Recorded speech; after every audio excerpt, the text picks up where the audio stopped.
오늘 저희들 읽을 말씀은 고린도전서 1장 4절부터 9절입니다. 제가 읽겠습니다. 그리스도 예수 안에서 너희에게 주신 하나님의 은혜로 말미암아 내가 너희를 위하여 항상 하나님께 감사하노니 이는 너희가 그 안에 모든 일 곧 모든 언변과 모든 지식의 풍족함으로 그리스도의 증거가 너희 중에 견고하게 되어 너희가 모든 은사에 부족함이 없이 우리 주 예수 그리스도의 나타나심을 기다림이라. 주께서 너희를 우리 주 예수 그리스도의 날에 책망할 것이 없는 자로 끝까지 견고하게 하시리라. 너희를 불러 그의 아들 예수 그리스도 우리 주와 더불어 교제하게 하시는 하나님은 미쁘시도다. 아멘.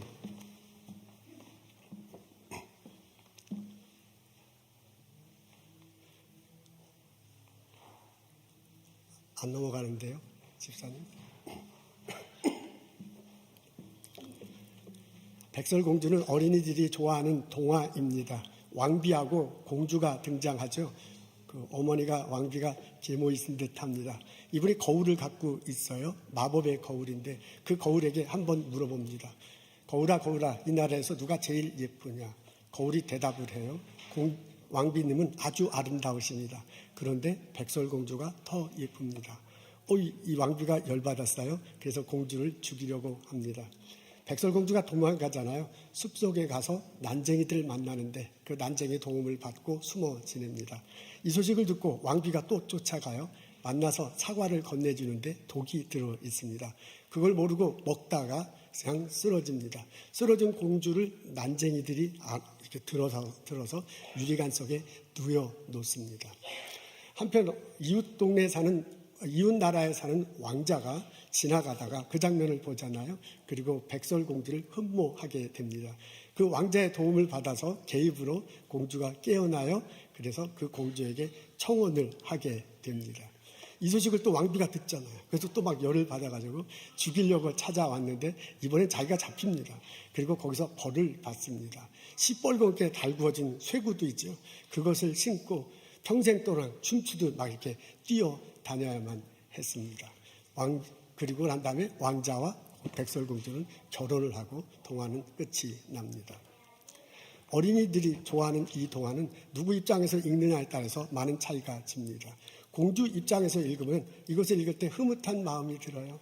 근데 왕비 입장에서 이 이야기를 들으면 씁쓸한 마음이 듭니다. 거울이 문제예요. 그 거울이 마법의 거울인데 결과적으로 보면 저주의 거울이 됐습니다. 근데 따지고 보면 그 거울보다 왕비의 마음이 더 문제입니다. 그 거울을 보고 나 이쁘구나 하고 그렇게 지내면 되는데 그 거울을 보고 질문을 하는데요. 그 질문이 비교하고 대답할 수밖에 없어요. 누가 더 이쁘냐라고 물어보면 비교하고 대답을 들을 수밖에 없습니다. 괜히 그것을 질문해가지고 평생을 불행하게 지냅니다. 자기에게 다가올 행복을 다 잃어버리고 맙니다.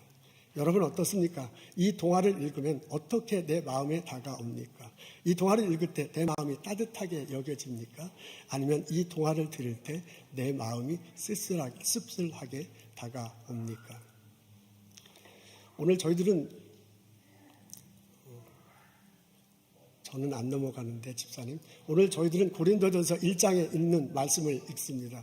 바울이 고린도 교회에게 쓴 편지의 일부분이에요. 거기에 보면 예수님과 고린도 교인 사이에 교제가 이루어졌다. 교제가 펠로우십이 이루어지고 있다고 그렇게 말합니다. 9절에 나와 있거든요. 앞에 있을 건데 우리 다 같이 한 목소리로 읽겠습니다.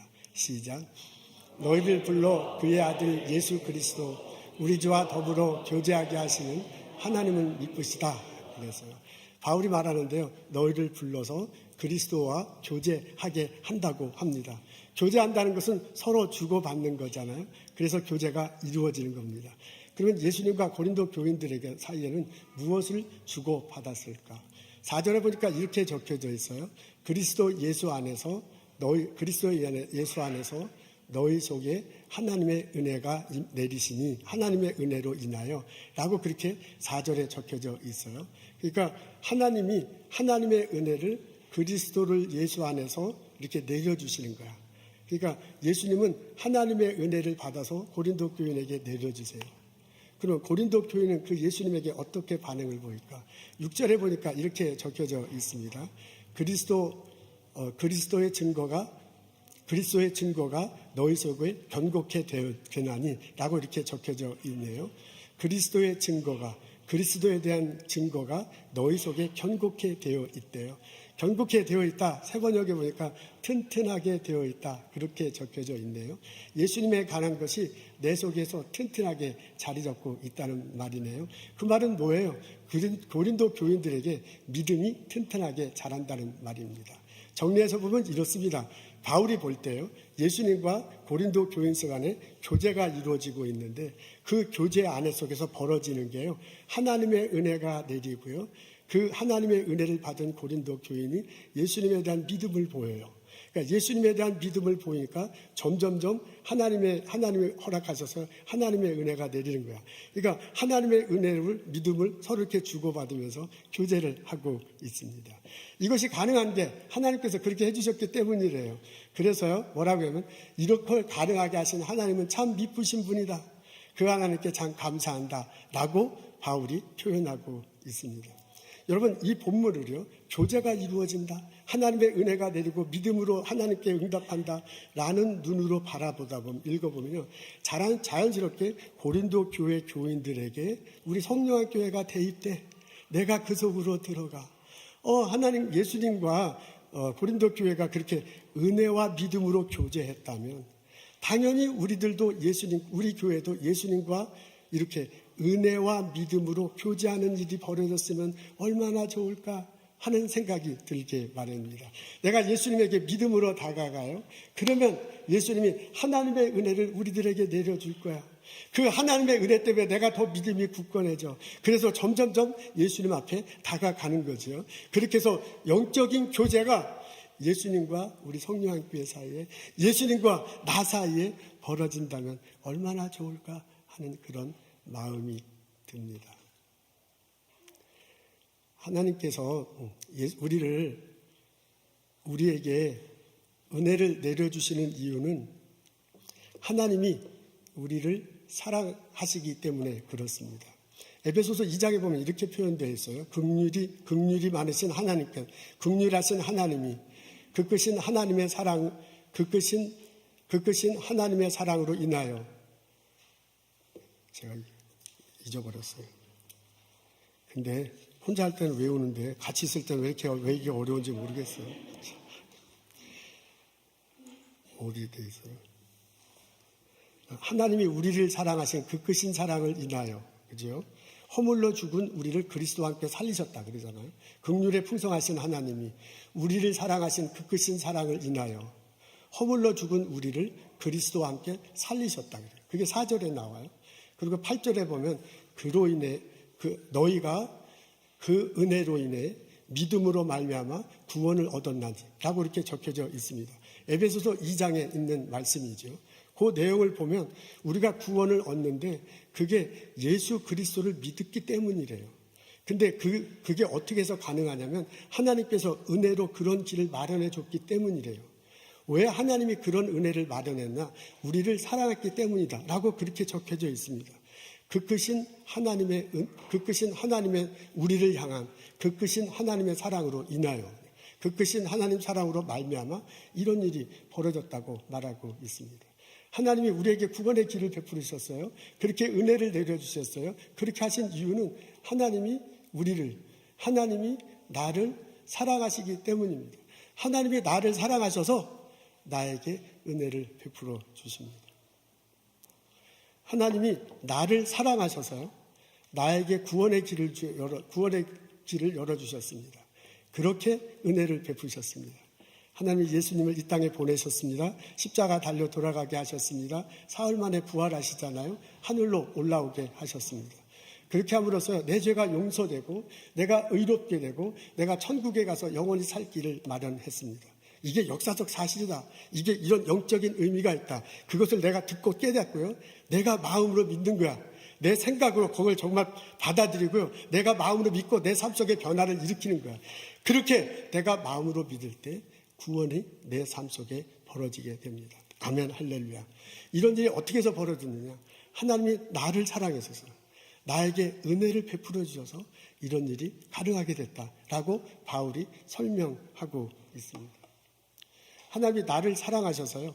하나님이 우리를 사랑하셔서요. 우리가 어떤 모습을 보이든지 우리를 그대로 송두리째 받아주십니다. 하나님은 그렇게 우리들에게 은혜를 베풀어 주십니다. 내가 누구인가는 별 상관하지 않습니다. 내가 어디서 태어났고요, 어떤 피부를 갖고 있고 어떤 언어가 첫 번째 언어인가, 내 나이가 몇 살인가는 하나님 앞에서는 별로 그렇게 상관할 일이 아닙니다.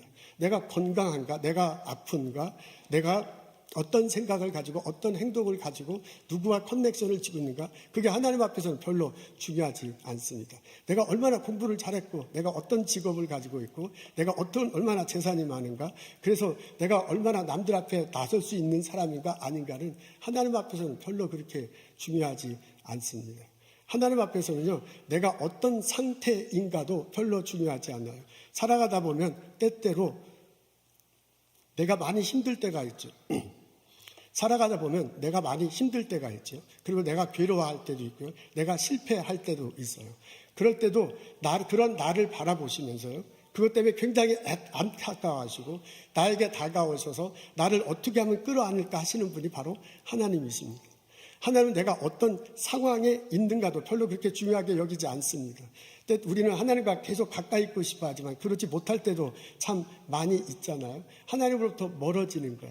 하나님의 가르침을 기억하지 않아. 하나님의 가르침을 별로 배우고 되새기려고 하지 않습니다. 그리고 하나님으로부터 말씀을 자꾸 잊어버리죠. 하나님으로부터 점점 멀어지죠. 그리고 하나님으로부터 도망가며 살아갈 때도 있습니다. 그러고 싶지 않지만 살다 보니 그렇게 돼요. 그럴 때 그렇게 가슴 아파하면서요. 그렇게 어떻게 하면 나에게 다시 돌아올까 하고 애끓이면서 바라보시는 분이 하나님이세요. 그리고 그렇게 다가왔을 때 두 팔 벌려서 환영하시는, 두 팔 벌려서 우리를 환영해, 두 팔 벌려서 우리를 맞이하시는 분이 하나님이십니다. 하나님은 나를 사랑하십니다. 그래서 우리에게 구원의 길을 베풀어 주셨어요. 하나님은 나를 사랑하십니다. 그래서 내가 어떤 모습이든, 내가 누구이든지, 내가 어떤 상황이든, 내가 어떤 상태에 있든지 상관하지 않습니다. 포용하고 받아들이고 사랑해 주세요. 그게 하나님이십니다.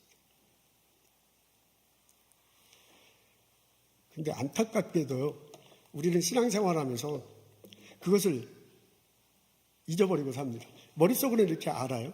근데 하나님께서 나를 사랑하시는구나, 하나님께서 내게 은혜를 베풀어 주시는구나 라는 것을 삶 속에서 느끼며 체험하며 살아가기가 참 쉽지 않습니다. 그게요, 진실을, 하나님께서 알려주는 진실을 내가 기억하지 못하기 때문일 수도 있고요. 그냥 사는 게 진짜 이게 막 살다 보면 막 부딪히잖아요. 그러다 보면 내가 좀 상처 입잖아요. 내가 깨지잖아요.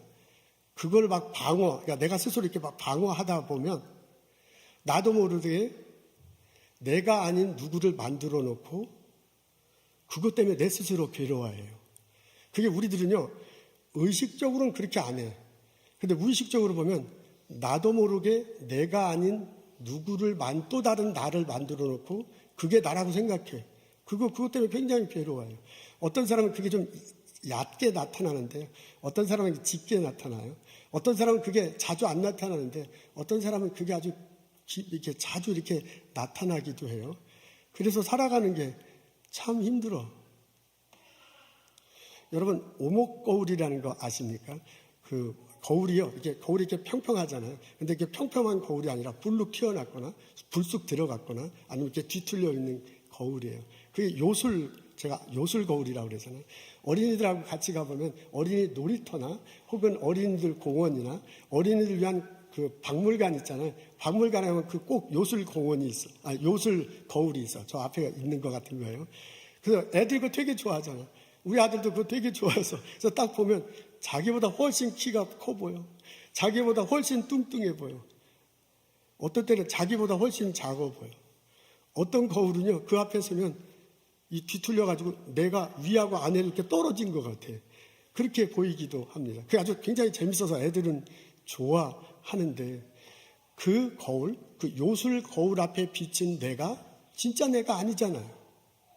그건 내 키하고 다르게 나타나고 이거 몸무게하고 다르게 나타나는데 그건 진짜 내가 아니야. 근데 우리는 어린이 놀이터에 가서 그 요술 거울을 보면서 거기에 비친 모습이 내가 아니라는 걸 알아. 근데 우리는 살아가면서는요, 내가 만든 내가 나라고 그렇게 생각해. 그렇게 착각하는 거예요. 나는 그렇게 키가 작은 사람이 아니에요. 근데 나는 자꾸 키가 작다라고 나 자신을 그렇게 생각하는 거야. 나는 그렇게 뚱뚱한 사람이 아닌데 내가 그냥 뚱뚱한 사람을 상상하고 나는 자꾸 뚱뚱하다고 생각하는 거예요. 나는 이 정도면 아버지로서 남편으로서 괜찮아. 나는 이 정도면 아내로서요. 아내로서요. 그리고 엄마로서 괜찮아. 나는 이미 1세대로 이 보스에 와서서 그냥 경쟁사회에서 아둥바둥하면서 살아왔잖아. 이만큼 됐어요. 그리고 가족 부양해 왔어요. 그리고 내게 맡겨진 일을 해왔어요. 나는 이대로 괜찮은 존재인데 나 자신을 못하는 또 다른 이렇게 자꾸 만들어 놓고 나는 그렇지 않다라고 그렇게 생각하는 거예요. 나는 원래 잘 못해. 태어날 때부터 난 건강하지 못했어. 나는 원래 머리가 좋지 않았어.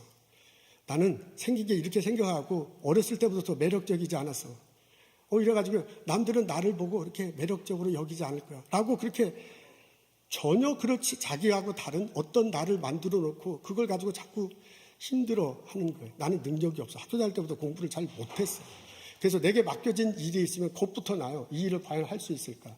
이 팀이 나 때문에 혹시 이렇게 잘 안 되면 어떡할까? 내게 맡겨진 프로젝트가 있는데요. 그것을 하기도 전부터 겁나가지고 이거 분명히 안 될 거야. 미리 그렇게 막 생각하면서 프로젝트를 자꾸 하는 거예요. 그렇게 살아가니 얼마나 힘들어요. 사람과의 관계라는 게 모든 게 다 이렇게 주고받는 거잖아요. 근데 이제 관계가 흐트러질 때 나 때문에 됐다고 무조건 그렇게 생각하는 거예요. 어떻게 모든 관계가 나 때문에 그래요. 나 때문에 그럴 수도 있지만 저 사람 때문에 관계가 흐트러질 수도 있는 거거든요. 근데 관계가 흐트러질 때 모든 나 때문에 그렇다고 생각하는 거야. 우리 집안에 약간 어려웠으면 아이고 아버지로서 내가 잘못해갖고 엄마로서 내가 잘못해가지고 회사에서 이렇게 충돌이 있으면 무조건 내가 잘못했다고 막 이렇게 생각을 하는 거예요. 그러니까 사람들과의 관계에서 자기 자신을 너무 낮춰. 자기 자신을 자꾸 부정적으로 생각해. 자존감이 점점점 떨어져요. 그래서 나도 모르게 요술 거울 앞에 비친 저 모습이 내 진짜 모습이라고 생각하면서 살아가는 거예요. 머릿속으로는 안 그래. 내 마음속으로는 그런 게 있어. 좀 더 솔직히 것 레벨, 우리 심막 바닥 속에는 그런 게 있어. 얼마나 힘들어요. 얼마나 안타까워요. 우리가 믿고 예배하는 하나님이 볼 때 얼마나 안타까워요. 나는 너를 사랑하는데, 나는 너에게 하나님의 은혜를 매일 부어주시길 원하는데, 본인은 거울 속에 비친 비뚤어진 모습을 보고 자꾸 자기라고 생각하니 얼마나 안타깝습니까?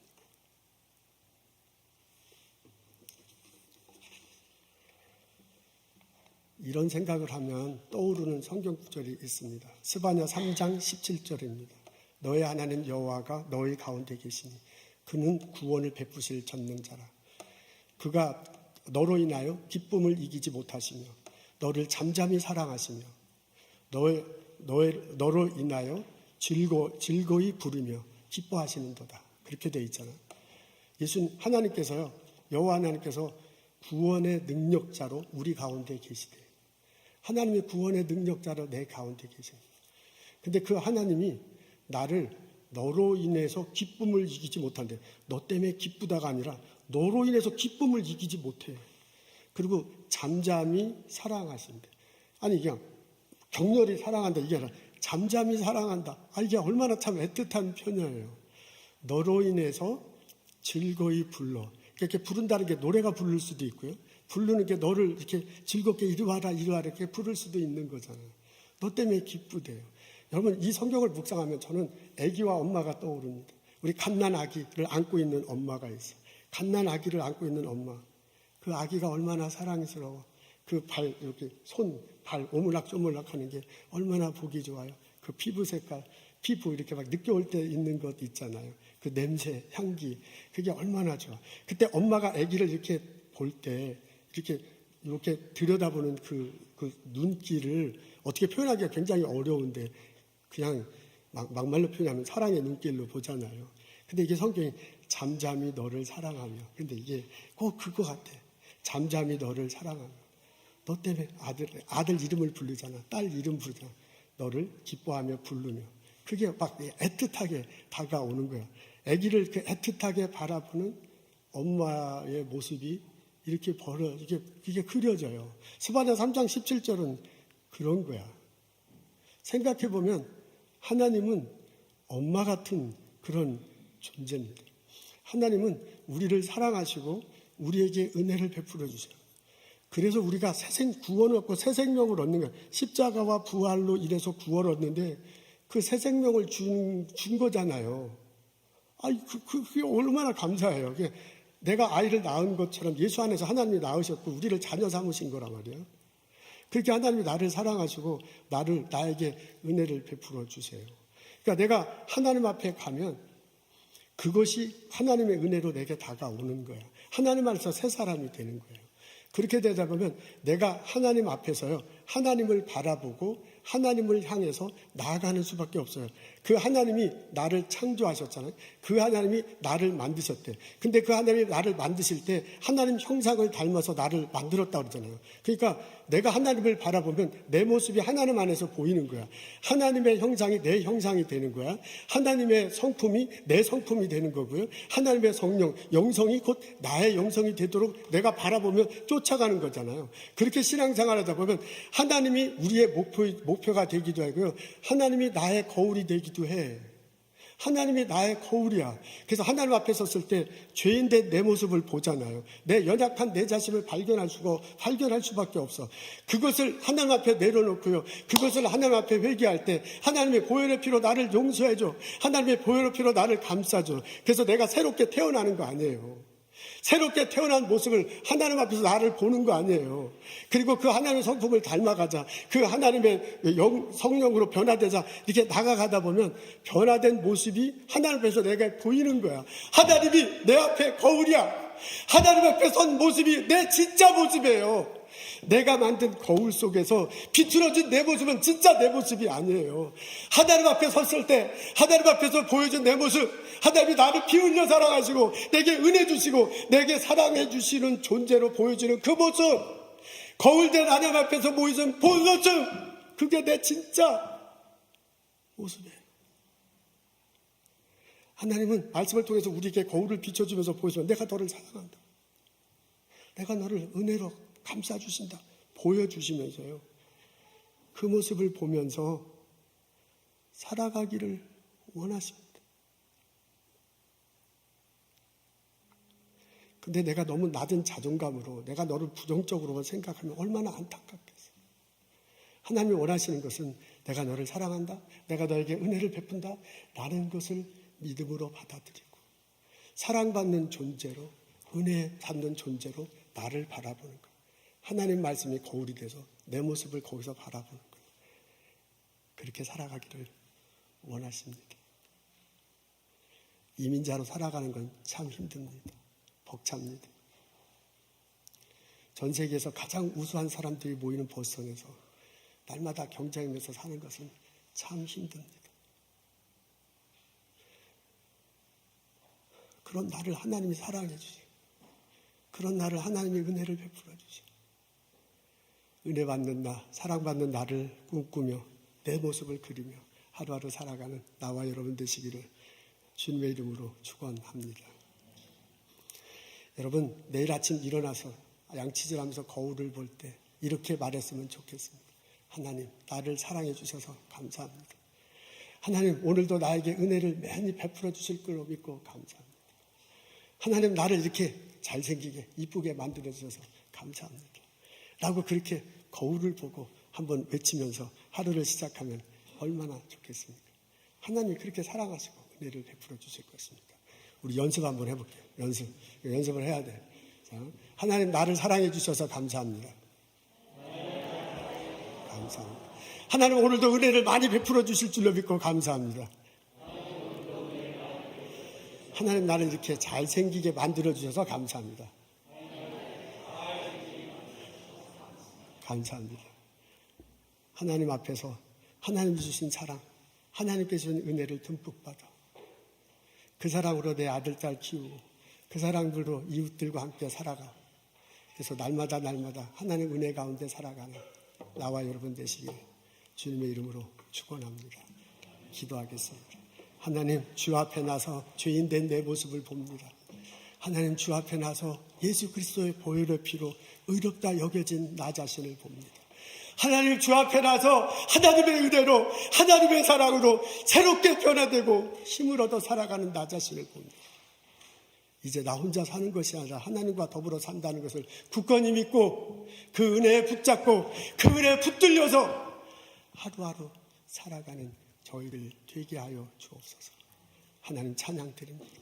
하나님께 감사드립니다. 예수님 이름으로 기도합니다.